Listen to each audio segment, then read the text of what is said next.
உறவுகள் அனைவருக்கும் அன்பான வணக்கங்கள். சண்முகத்தை பொறுத்த வரைக்கும் அபி எங்கேயோ ஒரு இடத்துல சந்தோஷமாக வாழ்ந்துட்டு இருந்தான்னு தானே நினச்சிட்டு இருந்தோம். ஆனால் இத்தனை வருஷத்துக்கு அப்புறமா தன்னோட 10 வயசு குழந்தைய என்ன நம்பி அவள் அனுப்பி விட்டுருக்கானா? அப்போது அவள் கட்டின புருஷன் என்னாச்சு? ஏன் சுடர் இங்கே அனுப்பியிருக்கா? அவள் எதுக்காக ஜெயிலுக்கு போனா?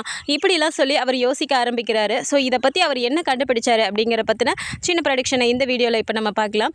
ஸோ அந்த மேடம் இங்கே இருக்கணும் அப்படின்னு சொல்லும்போது, நீங்கள் நல்லா பார்த்துக்கணும் சார், உங்களை நம்பி தான் அனுப்பியிருக்காங்க அபி அப்படின்னு சொல்லும்போது, இங்கே பாருங்கள், நீங்கள் என்ன, நாங்கள் என்ன இப்போ வீட்டில் சேர்த்துக்கிறோன்னு சொன்னோமா? நீங்கள் பாட்டு கொண்டு வந்து விட்டுட்டு இங்கே தான் அவள் இருக்கணும், நல்லா பார்த்துக்கோங்கலாம் சொல்லிட்டு இருக்கீங்க, எங்களாலலாம் இந்த பிள்ளையை பார்த்துக்க முடியாது அப்படின்னு சொல்லிட்டு சடக்குன்னு சரளா சொல்லிடுறாங்க.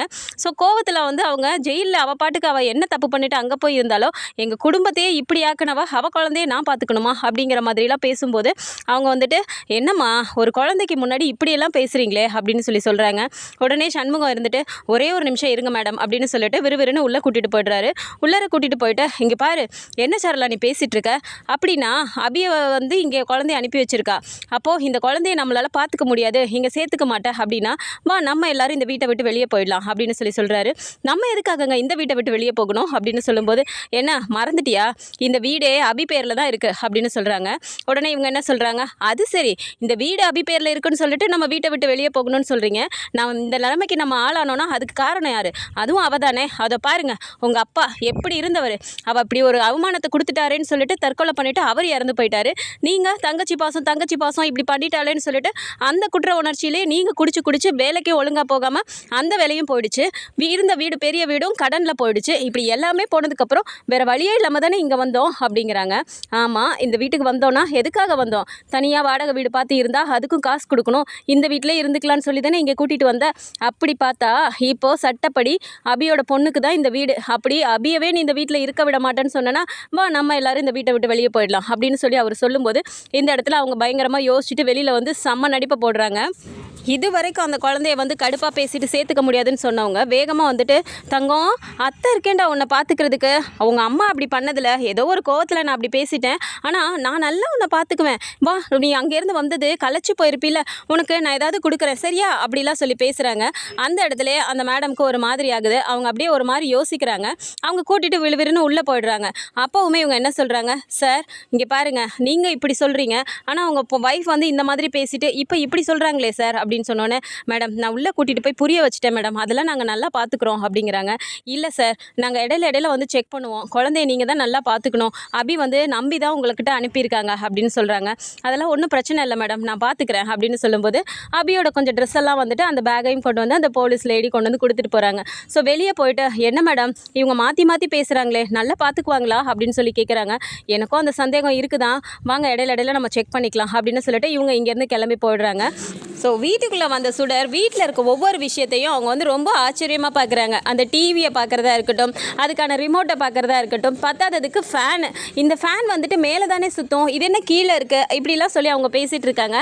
அந்த நேரத்தில் கரெக்டாக சண்முகம் பாப்பா அப்படிங்கிறாங்க. பாப்பா இல்லை சுடர் அப்படிங்கிறாங்க. சுடர் அப்படின்னு சொல்லிட்டு, என்னம்மா அப்படிங்கிறாங்க. இல்லை இந்த ஃபேன் நான் மேடம் ரூமில் பார்த்துருக்கேன், ஜெயிலில் மேலே தானே சுற்றும், இது என்ன கீழே இருக்குது அப்படின்னு சொல்லி கேட்குறாங்க. இதுதான் உங்கள் வீடா?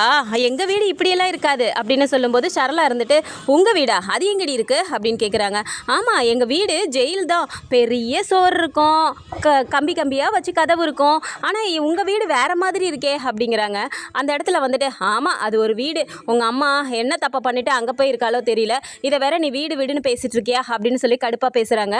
அந்த இடத்துலையும் இப்போ சண்முகம் என்ன சொல்கிறாருன்னா, இங்கே பாரு சரளா, அபி மேலே எனக்கும் கோவம் இருக்க தான் செய்யுது, ஆனால் இந்த குழந்தை என்ன பாவம் பண்ணுச்சு, எதுக்காக குழந்தைகிட்ட அபி மேல இருக்க கோவத்தை நீ காட்டிட்டு இருக்க, கொஞ்சமாவது அமைதியா பேசு, குழந்தைகிட்ட பேசுற மாதிரி பேசு அப்படின்னு சொல்லும்போது அப்படின்னு சொல்லிட்டு அவங்க ஒவ்வொரு இடத்துலையும் அதே மாதிரி எக்ஸ்பிரஷனை தான் கொடுக்குறாங்க. ஸோ குழந்தைகிட்ட இங்கே இப்படி தாண்டா இருக்கும், அது வேற இது வேற அப்படின்னு சொல்லிட்டு அவர் கொஞ்சம் கொஞ்சமாக எடுத்து புரிய வைக்கிறாரு. ஸோ சாயந்தர நேரத்தில் பார்த்தா கரெக்டாக 2 குழந்தையும் ஸ்கூல் விட்டு வராங்க. வந்த உடனே புதுசாக யாரோ உட்காந்துட்டு இருக்கதை பார்த்துட்டு இது யாரு அப்படின்னு சொல்லி முழிக்கிறாங்க. ஸோ குழந்தை டக்குன்னு எழுந்து நின்றுட்டு சுடர் நீ தியா, நீ தருண் கரெக்டா அப்படின்னு கேட்குறாங்க. ஆமாம் நீ யார் அப்படின்னு சொல்லி கேட்கும்போது, நான் சுடர் அப்படின்னு சொல்கிறாங்க. சுடர்னா நீ எங்கேருந்து வந்திருக்க, எதுக்கு எங்கள் வீட்டில் இருக்க அப்படிலாம் சொல்லி அவங்க குழந்தைங்க கேட்கும்போது, டக்குன்னு சண்முகமும் வந்துடுறாரு. அவங்க அம்மாவும் உள்ளேருந்து வந்துடுறாங்க. சண்முகம் வந்துட்டு, இங்கே பாருங்கப்பா பசங்களா, இது வந்துட்டு உங்கள் அத்தை பொண்ணு, அபி அத்தையோட பொண்ணு, இனிமேல் நம்ம வீட்டில் தான் இருக்க போகிறா அப்படின்னு சொன்னோடனே தருணுக்கு வந்துட்டு சுடரை வந்து பிடிச்சிருது. சொன்னே ஹாய் அப்படின்னு சொல்லி கையை கொடுக்கும்போதுமே அவங்க அம்மா கிட்ட வழக்கமாக கையில் செய்கிற மாதிரி செய்ய ஆரம்பிச்சிடுறா. அது வந்து தருணுக்கு தெரியல.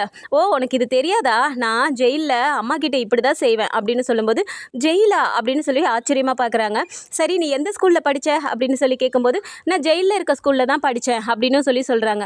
ஸோ ஒவ்வொரு இடத்துலையுமே ஜெயில்னு அவங்க சொல்லிட்டே இருக்கும்போது சரளா இந்த இடத்துல என்ன சொல்லிடுறாங்க, இவ வேற எல்லா இடத்துலையும் போய் ஜெயில்னு சொல்லிட்டு நம்ம மானத்தையே வாங்குறா அப்படிங்கிறாங்க. ஏய் குழந்தை தானே விடு, சொல்லி திருத்திக்கலாம், அதுக்கு தெரியல இந்த உலகமே எப்படி இருக்கும்னு அப்படின்னு சொல்லிட்டு இவர் சொல்கிறாரு. ஆனால் இந்த இடத்துல வந்துட்டு சரளா வந்து ஒரு முக்கிய வில்லியா அப்படின்னு சொல்லி பார்த்தா குழந்தைக்கு குழந்தை வில்லி அப்படிங்கிற மாதிரி ஒரு இது வருது. அதாவது அந்த தியா பாப்பாவுக்கு இந்த பொண்ணை சுத்தமாக பிடிக்கல. ஐயோ எனக்கு இவளை பிடிக்கவே இல்லை அப்படின்னு சொல்கிறாங்க. ஆனால் தருண் இருந்துட்டு எனக்கு சுடரை ரொம்ப பிடிச்சிருக்கு அப்படின்னு சொல்லி அந்த இடத்துல ஒரு இது சொல்கிறாரு. அடுத்ததாக இந்த இடத்துல சரளா சொல்கிறது என்னென்னா, இவ்வளோ பிரச்சனை நமக்கு போயிட்டுருக்கு, இங்கே வந்துட்டு உங்கள் தங்கச்சி பொண்ணை பாசத்திலே உருகிட்டு இருக்கீங்களே, ஸ்கூலில் போயிட்டு நீங்கள் ஃபீஸ் கட்டினீங்களா அப்படின்னு சொல்லி கேட்குறாங்க. உடனே பசங்க 2 பேர் இருந்துட்டு, அம்மா அப்பா அதெல்லாம் வந்து கட்டிட்டாருமா அப்படிங்கிறாங்க. ஆ அப்படின்னு சொல்லிட்டு அந்த இடத்துல ஒரு மரியாதையே இல்லாத மாதிரி அவங்க போயிடுறாங்க. நைட்டு சாப்பிட உட்காந்துட்டு இருக்கும்போது 3 குழந்தைங்க இருக்காங்க. ஆனால் அவங்களோட 2 குழந்தைக்கு மட்டும்தான் சாப்பாடு ஊட்டிகிட்டு இருக்காங்க. இதை வந்து சண்முகமும் நின்று பார்க்குறாரு. ஆனால் அந்த இடத்துல கரெக்டாக வந்துட்டு அவங்க அம்மாவோட ஞாபகம் வந்துடுது. ஜெயிலில் அவங்க அம்மா ஊட்டி விட்டது, சுடர் வந்துட்டு அபிக்கு ஊட்டி விட்டது, இந்த ஞாபகம்லாம் வந்துட்டு பொம்மையை எடுத்து கையில் வச்சுக்கிட்டு அம்முன்னு அழுக ஆரம்பிச்சிருது குழந்தை.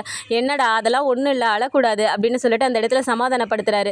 அதே மாதிரி நைட்டு தூங்கும் போதுமே பார்த்தா சண்முகம் வந்துட்டு, தியா தருண் 2 பேரும் வந்துட்டு இனிமேல் உங்கள் ரூமில் தான் வந்து சுடர் தூங்க போகிறா, அதனால் உங்கள் கூட நீங்கள் தூங்க வச்சுக்கோங்க அப்படின்னு சொன்ன உடனே, அதுவே சின்ன பெட்டு எங்களுக்கே இடம் பத்தலை, இவ்வளோ வேற படுக்க வச்சுக்கணுமா, அதெல்லாம் முடியாது அப்படின்னு சொல்லிட்டு தியா டக்குன்னு சொல்லிடுறாங்க. ஆனால் வந்து தருண் என்ன சொல்கிறாங்க, பரவாயில்லப்பா அவள் குட்டியாக தானே இருக்கா, நாங்கள் அட்ஜஸ்ட் பண்ணி படுத்துக்கிறோம், நீ வா சுடர் அப்படின்னு சொல்லி கூப்பிடுறாங்க. ஆனால் டக்குன்னு சுடர் சொல்கிறது என்னென்னா, இல்லை பரவாயில்ல, எனக்கு வந்துட்டு மாமா ஒரு பாயும் தலகாணியும் மட்டும் கொடுங்க, நான் அதிலே படுத்துக்கிறேன், ஆனால் எனக்கு இதில் எல்லாம் படுத்து தூக்கம் இல்லை, எனக்கு தூக்கமும் வராது அப்படின்னு சொல்கிறாங்க. என்னடா இப்படி கேட்குற, கீழே தரையில் படுத்து தூங்க போறியா அப்படின்னு சொல்லி சண்முகம் கேட்கும்போது, பரவாயில்ல மாமா எனக்கு அது பழக்கம் தான், ஜெயிலையுமே நான் தனியாக தான் படுத்து தூங்குவேன், அப்படி தூங்கினா தான் எனக்கு தூக்கமுமே வரும் அப்படின்னு சொல்கிறாங்க. சரின்னு சொல்லிட்டு அவளே சொல்கிறா உங்களுக்கு என்ன அப்படின்னு சொல்லிட்டு இவங்க வந்து அவங்க பசங்களை கூட்டிகிட்டு உள்ளே போயிடுறாங்க. ஸோ இந்த இடத்துல பாய் தலகாணி எல்லாமே கொடுத்துட்டு அந்த இடத்துல வந்துட்டு பாப்பா உட்காந்து அந்த பொம்மையை வச்சு பார்த்துக்கிட்டே, அம்மு என்ன பண்ணுற அப்படின்னு சொல்லிட்டு பொம்மை கிட்ட பார்த்து பேசிகிட்டு இருக்காங்க. ஸோ அந்த நேரத்தில் வந்துட்டு, இங்கே பாருடா சுடர், உனக்கு தண்ணி இங்கே வச்சுருக்கேன், தாகம் எடுத்தால் குடிச்சிக்கோ, இங்கே படுத்துக்குவியா நீ தனியாக அப்படின்னு சொல்லி கேட்குறாங்க. எனக்கு ஒன்றும் பிரச்சனை இல்லை மாமா, நான் படுத்து தூங்கிக்குவேன், எனக்கு இது பழகுனது தானே, நீங்கள் போய் படுங்க அப்படின்னு சொல்லிட்டு சுடர் சொன்ன உடனே அவர் ஒரு மாதிரி கண் கலங்கிக்கிட்டே பார்க்குறாரு. அந்த இடத்துல அவருக்கு தோன்ற விஷயம் இதே தான், எதுக்காக நம்மளை நம்பி அபி இங்கே அனுப்பி வச்சா, அவள் எங்கேயாவது போய் ரொம்ப ரொம்ப சந்தோஷமாக வாழ்வா, அதனால தான் நம்மளோட ஞாபகம்லாம் அவளுக்கு இல்லைன்னு நினச்சிட்டு தானே நம்ம இருந்தோம், ஆனால் அவள் என்ன சூழ்நிலையில் அப்படி போய் ஜெயிலில் இருக்காளோ தெரியலையே அப்படின்னு சொல்லிட்டு இந்த இடத்துல வந்துட்டு அவரே கேட்குறாரு. ஆமாண்டா சுடர், எதுக்காக அம்மா ஜெயிலுக்கு போனாங்க அப்படின்னு சொல்லிட்டு, என்னன்னு எனக்கு தெரியல மாமா, ஆனால் அம்மா ஏதோ தப்பு பண்ணிட்டாங்கன்னு சொல்லிட்டு ஜெயிலுக்கு அனுப்பிட்டாங்களாம்.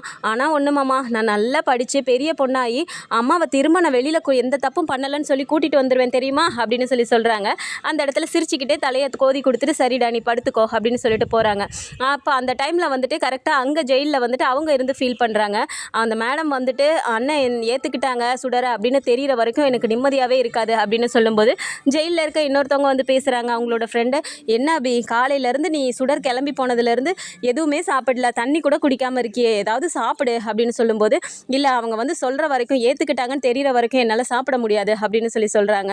ஒரு நாள் கூட நான் பிரிஞ்சது இல்லைல்ல அப்படிலாம் சொல்லி அவங்க கஷ்டப்படும் போது, சரி விடு அவளோட நல்லதுக்காக தானே நீ ஒரு விஷயம் யோசிச்சிருக்க அப்படின்னு சொல்லி சமாதானமும் சொல்கிறாங்க. ஸோ அந்த இடத்துல அவங்க அங்கே இருக்க சுடரோட பொம்மையை வச்சு அவங்க தாலாட்டு பாடி தட்டி கொடுக்குறதும், இங்கே வந்து பக்கத்தில் அவங்க அம்முன்னு நினச்சி அந்த பொம்மையை வச்சு படுத்து தூங்குறது ரொம்ப ரொம்ப அழகாக காட்டியிருக்காங்க. பட் இதுக்கு பின்னாடி என்ன கதை நடந்துச்சு அப்படிங்கிறத நம்ம வரப்போகிற அப்கமிங் எபிசோட்ஸில் தான் நம்ம பார்க்கணும். ஸோ இதை பற்றி நம்ம ஒரு அப்டேட்ஸ் தெரிஞ்சுக்கிறதுக்கு நம்மளோட சேனலையும் சப்ஸ்கிரைப் பண்ணிக்கோங்க. வீடியோ பிடிச்சிருக்கு அப்படின்னா சின்னதை லைக்கை மட்டும் கொடுத்துருங்க. தேங்க்ஸ் ஃபார் வாட்சிங்.